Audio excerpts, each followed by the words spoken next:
one of the most important parts of talking about neuroscience is basically the word repetition, and what is repeated Yeah. is learnt. So what we repeat to our brains in any capacity is what it will learn, and that's why it's so important that we understand that like what we are repeating to our brain will fundamentally change our experience of the world, because it will change the things we do every single day, the things we believe to be the case, and that will therefore affect the choices we make. And it's all to do with what we are repeating to our brain.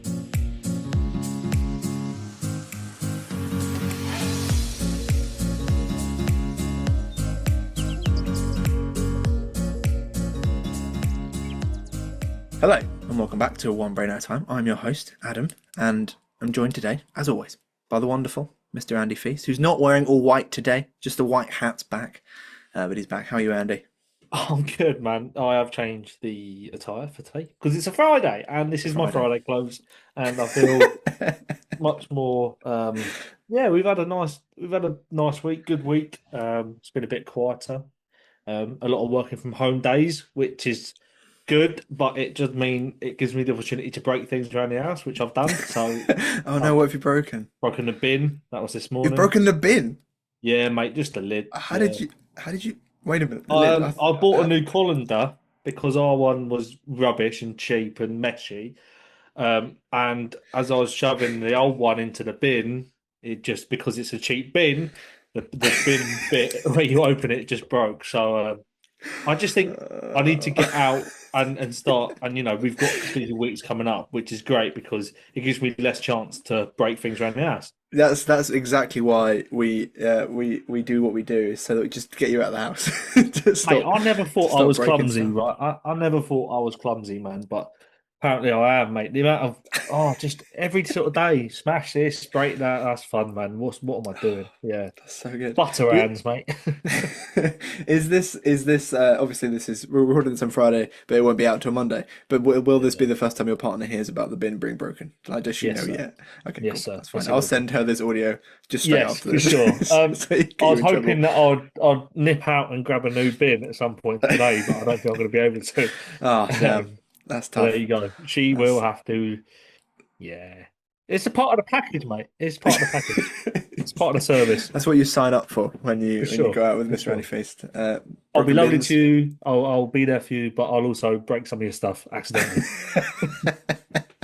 It's just what happens. And I always think honesty is so important in relationships, and I Yeah, think that's so. It's good that you're honest about those things, because for sure. You've many got to know people, your strengths and weaknesses, man. and You've got to and know my what you strengths bring are to. I'm too strong and I break everything. Yeah, too That's what heavy-handed, it is. mate. Too It's the problem heavy-handed. with going out with such a beast, such an animal, that I just break everything. Oh man, it's so tough. It's so I'm tough. not sure I've been described like that for a very long time. Yeah, well, I think that's true. An animal. Absolutely, an animal, but like in a Yeah, good way, like nice one. in like a I go to the gym way. But Mm. yeah, and also I just wanted to mention in our intro that I've got, if you noticed, come to the YouTube, I've Yes, got sir. a new accessory, and What are it's they not. called, Adam? What are they even called, mate? It's called sleepwatches, aren't they? Like Oh, sleep no, it's all right. trackers, something like that. Yeah, they're nothing. They're Yes. nothing it's special. But it's because we are a science podcast, and I just want to let everyone know that we're doing science. We are actually being scienced on. Someone's sciencing us really hard right now. Being Um, science done. yeah, we're being scienced Oh. on. So we're taking part in this workplace productivity study. I won't go too much into it because I don't really understand it. But we're being tracked basically and measured, Yeah. and it looks a little bit like I've got an ASBO, which I don't, for the That's record. quite cool, man. I think I've that's been told they're for their ankles for ASBOs, but I just have to tap this little button every time I go to when I'm going to bed. Like when I'm like, okay, time for sleep now. I Have tap you this little accidentally button. tapped it yet? I haven't accidentally tapped it, but it's not. It's like this little kind of indented button. I guarantee you that I've accidentally hit it on something, like getting out of the Definitely. car or Yeah. like walking through a door. So I imagine that my data is gonna be like, he fell asleep at 1 p.m. on Thursday It also for shows that he was 7 hours. driving at that point. What the Yeah. hell's he doing? But the MRI, I'm not looking forward to that because it's a big tube and it makes lots of noise, doesn't it? But it's what we do. I've had too many of those, man. They're not too fun. Too many MRIs. Damn, Oh, look I've at had you, loads of you them, mate. misspent youth. I wanted so many so I'd become radioactive and have powers, mate. Has it That was worked? Well, I mean, it's that giving was. you powers to break bins. That's pretty impressive. I couldn't break a Yeah. bin if I tried. So, I broke a low to mid range price bin, and I think if I could break mid to high range bin, then that's more impressive. Uh, let's hop into today's episode. I want to discuss something that I find utterly fascinating. And when I discovered this and I kind of learned about this process, I just remember thinking that explains so much. And I think it's one of those kind of eureka moments that we actually do have quite a lot in our work, which is like, oh, wait, you're telling me this is how that works. That makes so much sense. So the concept we want to talk about today is this idea of truthiness, which is a bit of a weird word to say. It don't sound like a real word, does it? That's It what we doesn't got to sound like say a real first. word. It don't sound like a real word. It But is, go but and it don't Google sound like it. one. It's a real word. I think the definition of truthiness is something that feels true, even though it isn't true. So it's a belief, kind of. You believe something to be the case that isn't, right? But there's a fundamental reason why truthiness has a profound power in our brains. Okay, and to understand, we have to go back to emergence. Okay, so emergence, again, AYP, one brain at a time, bingo. That's your emergence tick. Body and brain projects the mind. We are not our brains. We are a product of our brain, depending on what we've done for the previous 24 hours and what we're thinking about and all that stuff, right? How long it's been since we've eaten. Okay, we also talk a lot about neuroplasticity, the idea that what we do, we practice and we get better at. So truthiness is a little bit of both of these concepts put together to make this thing work. So if something is repeated to the brain a lot, our brain will start to believe it is true. And it is really kind of incredible that process, and it doesn't mean you necessarily believe the whole kind of statement to be true. And the way this works also is that even if you know the statement isn't true, you know something's not true, if it is repeated enough, because of the way, again, your body and brain projects your minds, in your brain, what's happening is your brain is learning that thing. The thing that's repeated to you, your brain is learning that thing. And it's creating neural architecture around the kind of that not true fact that you've learned. And so after such a long time, there's a bit of your brain that's kind of grown and emerged that fact is true. So after a while, you will start to believe that fact to be true. Now, this is a weird concept, but I'm going to bring it into a very specific example, which is when I realized this was a thing, right? And it's going to be football. So forgive me, Mum, because she always complains when I talk about football, but it is also neuroscience, okay? There was a conspiracy a few years ago propagated by, and one of the reasons I chose this fact is because you're going to get really annoyed about it, by Arsenal fans, that the referees were against them. And that's why they've been second in the league for a long time. The referees were against Arsenal, and that's why they hadn't won the league. Nothing to do with the fact they just weren't good enough, but it's because the referees kept making small decisions that kind of changed the games and meant they didn't get enough points to win the league, right? That was the belief. Obviously, that is not true. That is not true. There's no conspiracy in football to stop Arsenal winning the league. If there was, they're not doing a very good job at the moment. But if there's anything, there's a conspiracy that they're being handed it this season. And truthiness, I do believe that. That's fact. Yeah, I can't speak to the accuracy of that statement. That might be a bit of anti-truthiness right there. But basically, I had a couple of Arsenal friends in uni. Don't worry, I've not got them anymore, Andy. Fear not, they're gone. But they kept repeating this to me to the point where when we go and watch football games on the weekend, they would keep, that's those referees again. They're that's not a free kick, all that stuff, right? To the point where when I started watching games independently of them, because what had happened is I'd learnt that fact, my brain had practiced the skill of learning that fact. When I was watching games and a decision went against Arsenal, I started to believe, oh, it's those referees again. Subconsciously, the thought popped into my head, oh, that's that bias, isn't it? That's that referee bias.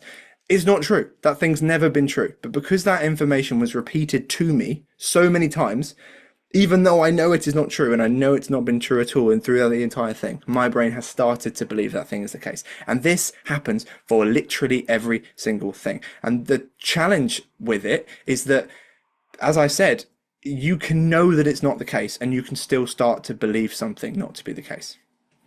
Mad. Yeah, it's nuts, man. It is one of the most interesting and fascinating concepts that we'll speak about, right? And I believe that, and because it speaks for so much of the human condition, which is how susceptible we all are to being manipulated, is almost a bit of a ugly way of describing it, but Yeah. it's people that understand this stuff have a real strength in, and we'll talk about this a bit later on, but the power of subliminal messaging and the power of talking about something quite complex really simply over and over again to create this sort of mass hysteria and this sort of mass belief that is couldn't be further removed from the actual truth of it. So it's really interesting to try and get your head round. And I think the football one's funny, man, because you know, not to go, but like footy fans will always think that your team is the most hard done by team out there, and everyone's out to get you. Everyone hate, and Yeah, if you're Arsenal, that's true. Everyone does hate you, but um, it's it's really important just to understand that you have to develop a level of critical thinking, for something sure. to encourage. I think that there's a bunch of, and that's what we're going to talk about, is a bunch of the ways that this can manifest in our in our brains, and why it's important Yeah, that we understand it as a concept. But I think you're right that that like knowing that's the thing hopefully means that you're aware of it. And lots of the work we do is talking about the reason that why understanding the brain is so important for it's your just everyday knowing things, life isn't it? is yeah, but also it means that you can apply it in the moments, like understanding the worry system and when it goes off and what it will do to your brain when it goes off means that you can catch those worries and manage them in a better way. Because we, again, emergent properties, when our body and brain changes, our mind will change. We might not realize what's caused the mind to change. So just knowing this stuff is happening. So being, someone keeps saying something to you and you start subconsciously, or like an intrusive thought pops in and maybe they're right, that's truthiness, and understanding, oh, wait a minute, it's not right. It's being repeated to me. My brain's learning it as if it's a fact. Because again, your brain does not have some kind of Wikipedia knowledge of the. It doesn't know anything. It doesn't know fact or fiction, does it? There's no base part of our brains that know things to be true. Yeah, Everything we know to be true is something we've learnt, and every single piece of information that's given to us, our brain will learn it in the same way if we repeat it. Comes back to lots of the work we do with secondary school students, and especially talking about GCSEs coming up. We are revising information that we aren't even interested in necessarily. If we repeat it, we did an episode on learning a few weeks ago. If we repeat something, we will remember it. If something is repeated to you, you will remember it and start to believe it, because your brain doesn't know the difference between a fact and a belief or an opinion. And that's something we also talked about a couple of weeks ago. But one of the profound ways that this stuff manifests, I think, is there's a few. We'll go into one, I think, in terms of we talked last week about narratives about ourselves, about proving that we can do things to ourselves. Again, your body and brain project your mind. So we can get to a space where we are repeating information and a belief about ourselves to ourselves and starting to mm, believe that thing is the truth. Whether that's because we had a bunch of goals today that we were set to do and we didn't do them, and then we were, oh, I'm a failure, I'm not a productive person, I'm a lazy person, and if we can form a habit of that stuff, and we then it all gets quite mixed up in a bunch of the other stuff we talk about. But at the narrative level, if we are doing that all the time, we are repeating a narrative to ourselves that we are not good enough, that we are not productive, that we're not smart enough, or whatever the narrative might be. And your brain starts to believe that to be a fact, which it isn't. Obviously it isn't. And that's where this stuff can be really profoundly challenging and difficult. And there's a massive positive to truthiness as well, because obviously we repeat a positive narrative to ourselves enough, and this is where some of the stuff around manifesting, like manifesting in general, as a kind of, and some of the claims people make about it is not true. You can't fundamentally change your life by repeating something in the mirror 3 times. But what you are doing is you are reinforcing a narrative to yourself. Your mind is pushing a narrative onto your body and brain, and by repeating that information enough, your brain will start to believe that thing to be the case. And then because you start to believe that thing to be the case, you start to see that kind of stuff in the world. And this all gets quite complicated because we start talking about how your brain's a prediction engine, and that's all stuff for a future episode. But I think understanding the concept of truthiness, that something that is repeated to you, you will start to believe, even if you don't believe it to be true. Or if you kind of know that it isn't, because you are repeating it enough, it will start to become a fact in your brain. So for when we're talking about narratives of ourselves, we need to be very, very careful about the ones that we are repeating to ourselves constantly, because we do start to believe them to be the case, and then they become self-reinforcing, don't they? massively. And that's the application of truthiness is so much of the foundational work that we're doing in schools and with our clients. Is you can say so much negativity. You're in a monologue, you're in a conversations that you have with yourself that are conscious, subconscious, that are always happening. That voice in your head is so often negatively biased that because of truthiness, you do believe those things about you, and it's a self-fulfilling prophecy almost. I'm not someone that can set a goal and achieve that goal. All right, so I'm not going to set a goal because I don't just achieve them, and then it's just a vicious cycle that you're starting to act, behave, think in the way that you have sort of created for yourself. You've pigeonholed yourself. You've said, I can't do this, so I won't do this. I believe that I can't do this. And that's a really powerful thing. So, in terms of application, it is shifting perspective. It's saying to yourself, I can growth affirming beliefs. It's I can do this, I will do this, I have the ability and the potential to do it. And then your actions and your behaviors will follow that in suit. And you'll that narrative that you're speaking about, you start convincing and proving to yourself that you can manifest. You can say to yourself, this week I'm going to do X, Y, and Z. You get to the end of the week, I've done it. Oh, nice. That's top, man. I like the way it feels. I've had that reward-seeking dopamine hit. That's really positive. I've accomplished something. Do you know what? Next week, I reckon I can do the same. And then you do it again, and you develop and you habit form, and you get into really healthy routines and rhythms. And all of a sudden, you're like, you have convinced yourself that you are the person that goes out and gets it. You are the person that goes out and accomplishes the goals you set for And yourself. you're proving that thing to be true, and then And you reinforce it. it becomes, and then even if in those situations, even if you have a day where you can't do something you wanted to do, because the overriding narrative in your brain is one of I can do something, it kind of it's water off a duck's back. It doesn't affect Yeah. as much, and but that's why this stuff, you know one of the most important parts of talking about neuroscience is basically the word repetition, and what is repeated Yeah. is learnt. So what we repeat to our brains in any capacity is what it will learn, and that's why it's so important that we understand that like what we are repeating to our brain will fundamentally change our experience of the world, because it will change the things we do every single day, the things we believe to be the case, and that will therefore affect the choices we make. And it's all to do with what we are repeating to our brain. Obviously, there's a lot of that stuff that's outside of our control in terms of what people tell us or what we see, or that stuff. You can't control that. You can't For control the sure. things that are repeated to you in an external way, which we'll come to in a second. But we can, in some ways, control the narratives that we are repeating to For ourselves. sure.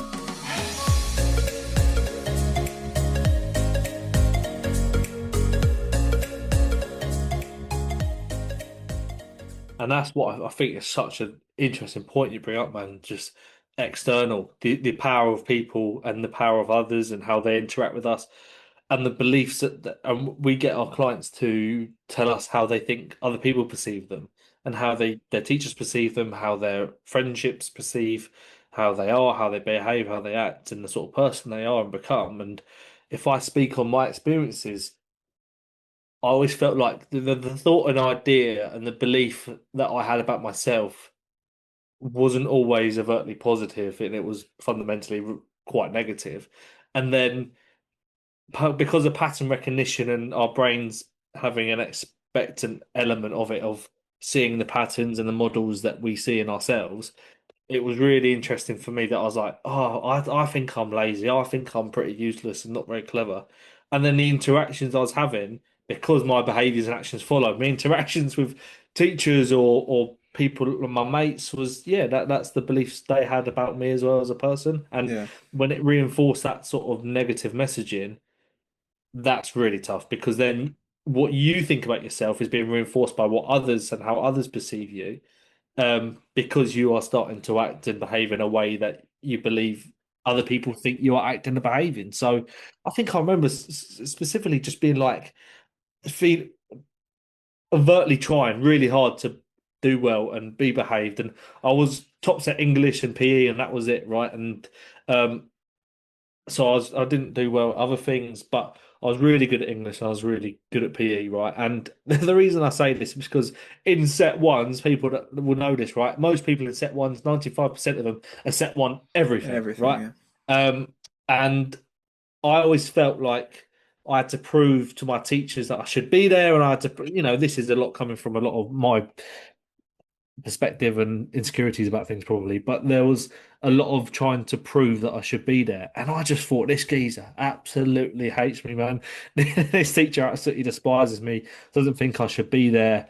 But I tried. I tried not to mess around. I tried to get me head down and work really hard. And then it got to a point where I was still getting in trouble. And then I was just like, oh, do you know what, man? You think I'm a certain way because of the way I behave. I'm not in school 2 days a week every week because of football. You think of me as this certain type of individual and young man.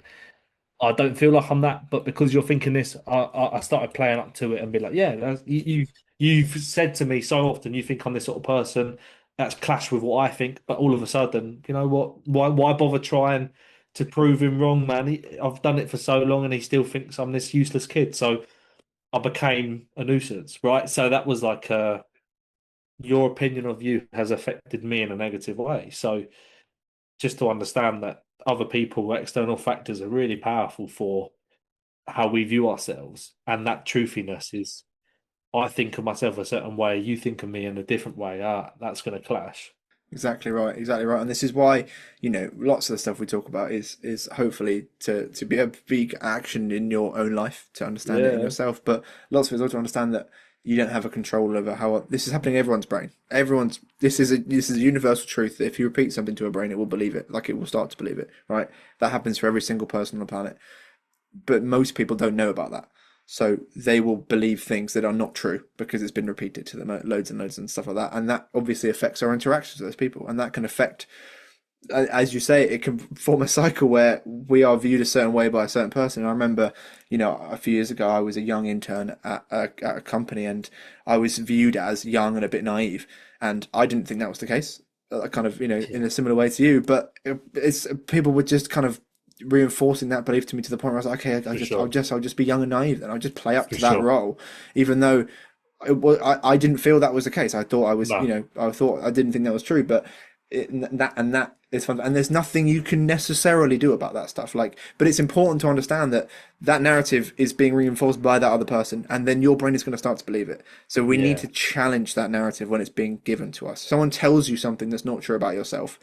They are doing it for a bunch of reasons that's not even bother going into. But okay, if they're going to keep telling me that, I need to try, and if I need to catch that and notice it, because otherwise I'm going to start to believe it, and that's really important we talk about. And I think this links really well into the kind of the final bit I want to talk about, which is kind of the external stuff that we can't control, and we're yeah, talking a bit about kind of internalized narratives and maybe now direct narratives that your friends and family and stuff and people for in your sure. life are telling you. But I think there's a massive point here, which obviously has massive political ramifications and just cultural ramifications about social media and narratives we are being spun by social media. And there's, and we won't go too much into this right now, but we will do a full episode on this stuff in the future. But there's a very, very good Louis Theroux, I think it's a series documentary thing on the Manosphere right now.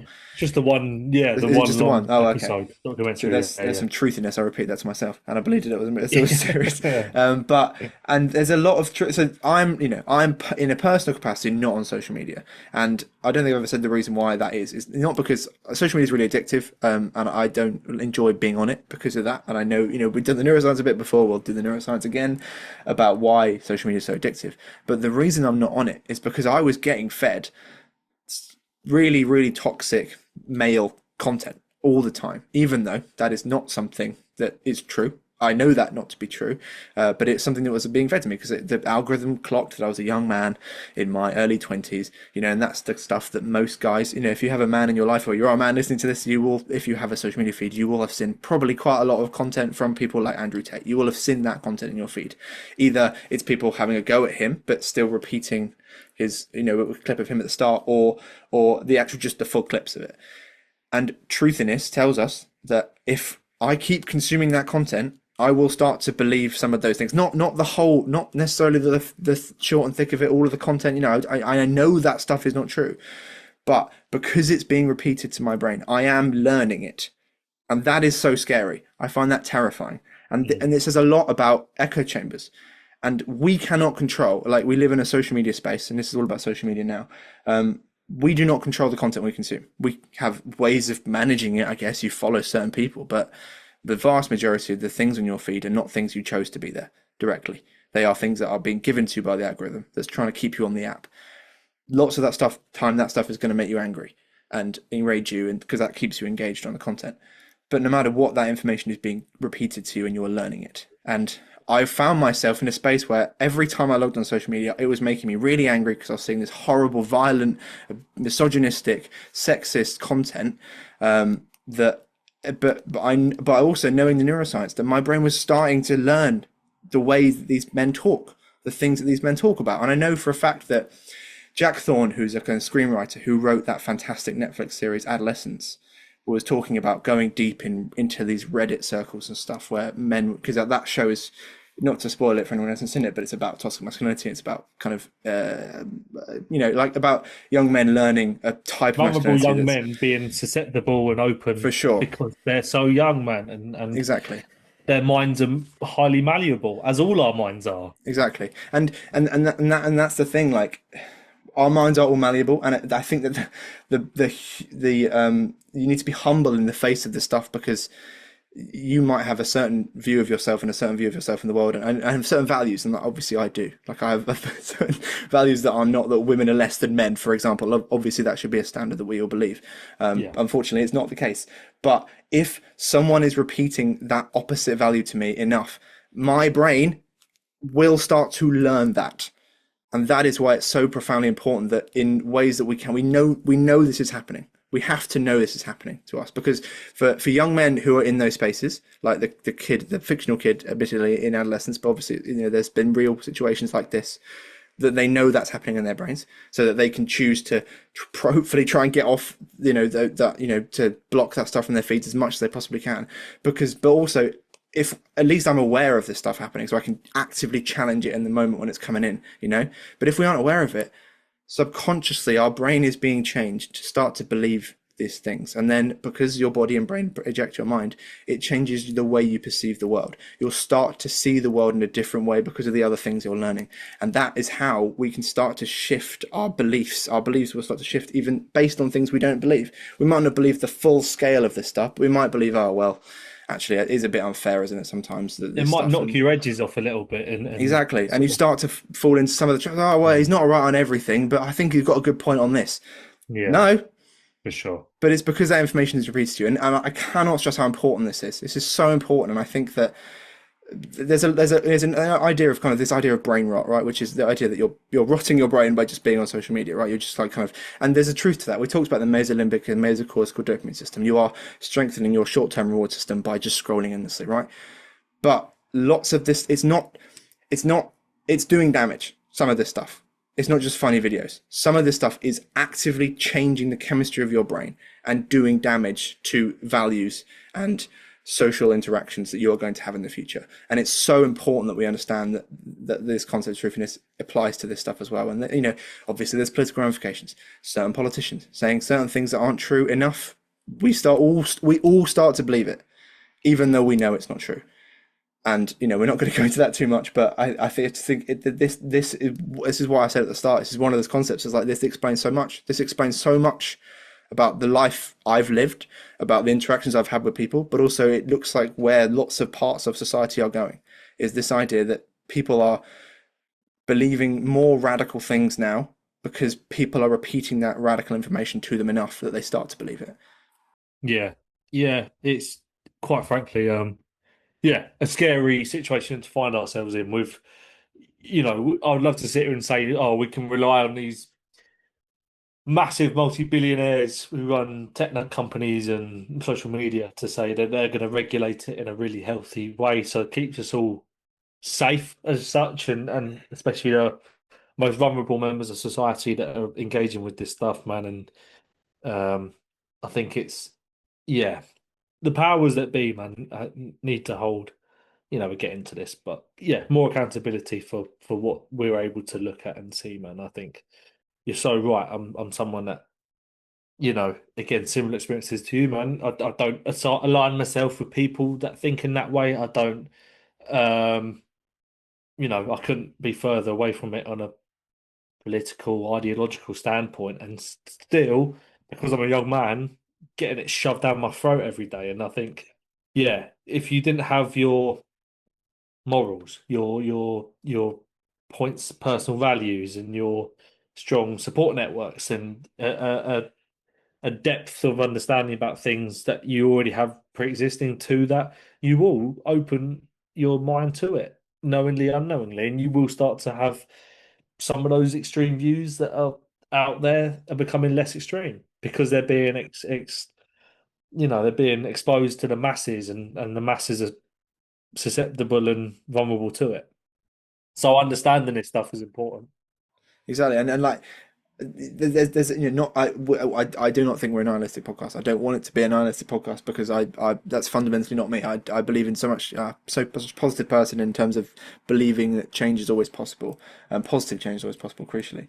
But the nihilistic fact is that no matter like there's a level of critical thinking that we should do when this stuff comes in. We need to challenge it, right? We challenge it. Okay, I know that this information is being repeated to me, that it's and but I will start to learn it, but what we need to, and in those moments we just try and act on it to stop the repetition of it, because the repetition of it will mean that we start to learn it, and that might mean we start to believe some of it, and that is so dangerous. But the challenging bit is there's nothing much we can do about lots of this stuff coming in. Realistically, for lots of us, getting off social media is something that is really hard to do, either because we've got lots of good connections and friends on there, or we need to be on there for work. Like as I said, I have no personal social media, but I have the social media for the show that some of the audience listening to this know that, because that's otherwise the show would not be as as growing as it is, because we have social media, because that's where everyone is. So and yet on those company social medias that this I still get this stuff, and it's like there is no way to shut yourself off from it. And I Yeah. find it so scary because I know all this stuff. I've deleted my personal accounts. But it's not as simple as okay, get off all social media, because we can't do that. Like, most people listening to this show have personal social medias, and if they don't, they probably have a work one, or if they don't, then that's amazing. But this stuff is still being repeated to you, and there's not a lot we can immediately do about it. So the least we need to do is what you're saying, is apply the level of critical thinking to everything that's coming in. Okay, this is something that I don't believe is the case, but I'm going to start learning it if I'm not careful with it, and just got to be very, very aware. And if there's in a capacity in any way we can control something, we need to block those things, report them, and stuff like that. So to make sure that the algorithm knows as much as possible. I do not want to see this stuff. I just don't want to see it. I want it off my as much as you possibly can. But also, if there are people in your lives that are spouting these things, and unfortunately, there started to be in my last couple of years at uni. There was a couple of people who started to say things like, "Oh, yeah, I think that these things are wrong on most things, but there's a couple of things I agree on." That stuff started to come in, and there's a level of, like, again, your brain, if you repeat information to it, will start to learn it. So either challenge it. You've got to challenge it in the moment, fight back against it, and try and help their brain to understand that that's not the case, or we talk about this idea of drains and radiators in our lives. People who add loads of value to our lives are radiators. They radiate positivity, positive energy. People want to be around, and there's radiators who suck energy out of you. We need to prioritize our well-being and our brain and our mental health and our physical health by maybe not having them in our lives as much. And that sounds really harsh, but it's too important. This stuff is too important, because you are not in charge of your brain, and that is a positive thing in lots of ways. But it also can be a very negative thing, because it means we aren't in control necessarily of what it's doing and what it's learning and how it's what it's getting better at doing. So yeah. Yeah, I've not got a lot to add, really. I think you're exactly right.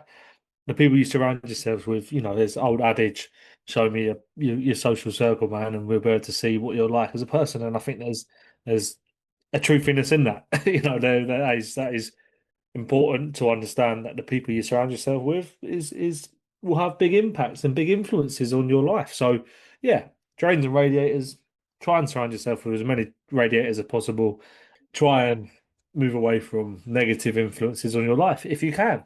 Sometimes it's difficult because you live with them or they're your family members, and that's tough, man. So Quite passionate about this, because it's just that I think it's yeah, like lots of the stuff we talk about is very, like, I think there's an obviousness to the application of it, but this is one of the most universal things I think we talk about, but also just the ubiquity of it and the danger of it is crazy to me. And I think that just understanding that your brain doesn't know what a fact is, because a fact doesn't exist in your brain. A fact is a concept with something that's the concept we've unassailable. made up in it. But your brain doesn't know what an unassailable thing is. It doesn't know what the word unassailable is. It's learnt the word unassailable and learned the word fact. And all your brain knows for facts is, like, the things we've repeated to it loads and loads and loads and loads of times that are kind of consensus based, right? And basically, it's terrifying. So, but it's so Mm. important that we understand it. So yeah, just have a look at yourself. Have a look at what is the things that are being repeated to you consciously, subconsciously, by people in your life, by people external to your life, and try and work out what things your brain is learning, because it is learning it. And this is where the emergent property bit, we can rewire our brain. We can choose what our brain gets better at doing. And if those things are not positive things, if those things are not things you believe, do your utmost to try and challenge them in the moment if you possibly can, or remove them from being repeated to your brain so that your brain is not learning that skill. So yeah, Definitely, man. Wonderful. Thank you brilliant. so much, gang.